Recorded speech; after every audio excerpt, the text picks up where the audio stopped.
It shouldn't be a surprise that the Galaxy A24 looks just like Samsung's latest devices. The A54 comes with some improvements in some areas and leaves some areas open for debate. The A24 has a 6.5 AMOLED 90Hz display, which is an upgrade from the previous LCD on the A23.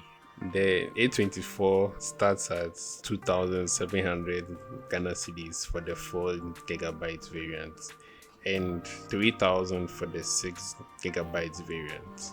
The unboxing experience is still underwhelming as there is no charger in the box. Samsung thought the paperwork was more important than including a charging brick for some reason. The outstanding feature of this variant was the finish on the back.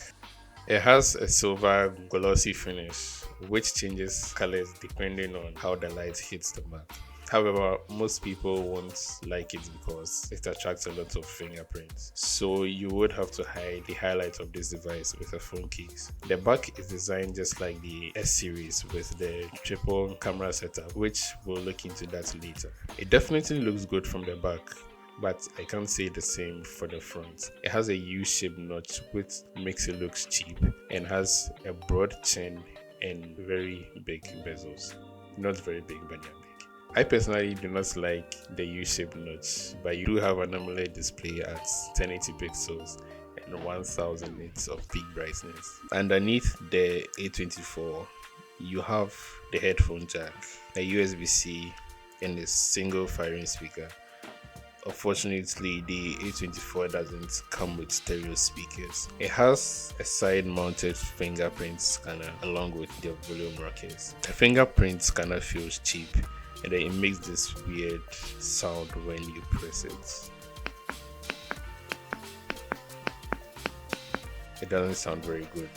It sounds very cheap. You do get dual SIM support and an SD card slot. The A54 comes with One UI 5.1 out of the box with One UI 6 available. It's not the core version, so you won't be missing out on any features. One UI, as usual, is super smooth and customizable, although I do believe the One UI 6 could use some few improvements in certain areas. It will get 3 major updates, and at this price point, I do think it's a good deal. The A24 comes with the MediaTek Helio G99, which is on the same level as the Snapdragon 680 on the A23. You can game fine on this device. This variant that I have here has just 4 gigs of RAM, so playing casual games was okay. But in terms of high performance gaming, it struggled a bit.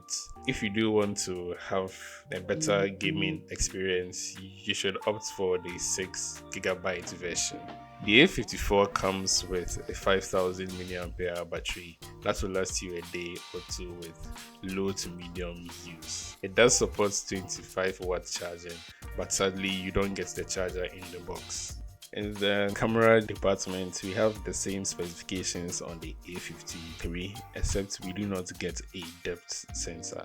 The selfie camera on the A54 is an upgraded 13 megapixel from the 8 megapixel on the A23. The rear camera shoots at 1080p 30 fps, and it also has optical image stabilization. Here are some of the pictures that I took with the A24. The 50 megapixel takes some great shots. It's really good for this price range. In terms of portrait pictures, the subject is well separated from the background. In terms of video, it takes okay video, not the best that you get with the A54 and the other higher A series phones like the A34. In terms of the selfie camera, the A24 struggles with dynamic range. As you can see, the background behind me has been overexposed. It looks like someone dropped a nuke in my house. In terms of video too, it has the same issue. The background is overexposed and it takes some time to adjust to the lighting. I think the selfie camera could use some few improvements. Sometimes it takes good shots, sometimes it doesn't take good shots. So let me know what you think about the selfie camera in the comment section. So, do I think the A54 is a good device? Well, it depends because there are other devices in the market that offer better value for money. One device, for example, is the Redmi Note 12. However, you would have to compromise on the software because MIUI is a lot worse than One UI. And there's also the A54, which is a higher version, and the A34 as well. If you're coming from an A23, then getting the A24 is not worth it. But if you're coming from an A22 and you want to get the A24, that is a good upgrade. Yeah, so that's it for this video, and I'll see you guys in the next video.